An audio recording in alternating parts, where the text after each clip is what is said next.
Salut, bonjour à vous. Ce matin, je voudrais vous parler, je voudrais vous donner ma réaction par rapport au retrait de la CAN 2019 à notre pays, le Cameroun. Franchement, ce vendredi dernier, en fin d'après-midi, on est aux environs de 18 heures, on nous annonce le retrait de la CAN. Franchement, pour un amoureux de football comme moi, franchement, j'ai été lourdement choqué. Encore que je n'habite pas très loin de l'un des sites qui est Douala et où je constate que le stade avance quand même. Encore que les entrepreneurs ont dit que les stades, eux, ils seront prêts. C'est vrai. Ils ont dit que les stades seront prêts pour la compétition. Il est vrai que le gros hôtel les gros hôtels qui sont prévus, que ce soit à Yaoundé, au stade Paul Biya, que ce soit le nouveau stade de Douala, ne seront pas prêts. Parce que c'est un complexe où il y aura même des cours de tennis, des piscines olympiques, un gymnase, un palais des sports à côté. Donc tout ça seront prêts après la CAN, mais les stades de foot seront prêts pour la CAN. Et il y a des aménagements de l'entrée est de la ville de Douala où on est en train d'élargir la route.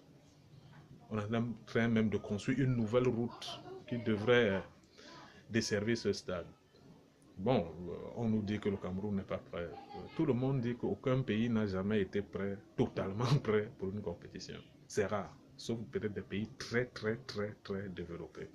Même le Brésil n'était pas prêt, ni pour les Jeux Olympiques, ni pour sa Coupe du Monde. Tout n'était pas prêt. Il y avait toujours des choses qu'on était en train de retoucher.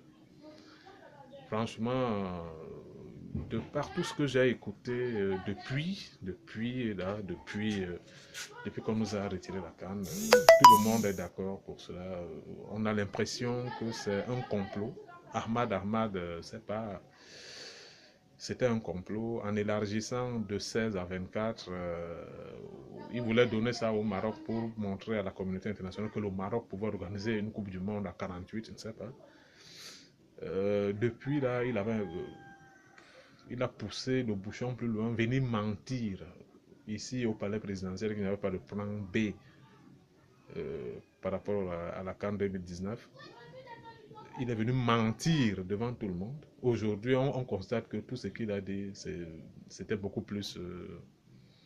c'est pas pour endormir ou bien pour faire de la diversion.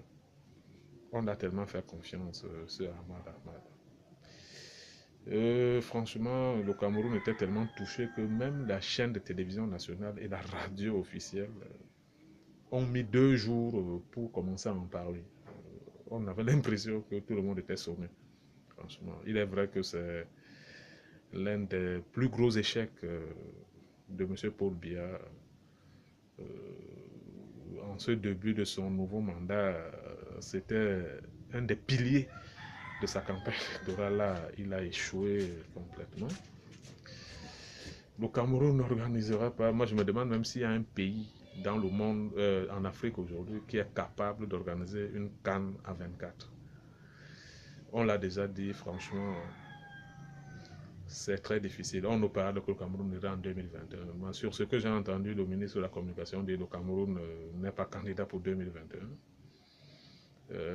Encore que je ne vois pas le Cameroun aller prendre la CAN de la Côte d'Ivoire, qui elle aussi a besoin de sa CAN en 2021. Même pas celle de la Guinée-Conakry en 2023. Franchement, c'est manquer du respect à ce grand pays qui a tant donné pour le foot.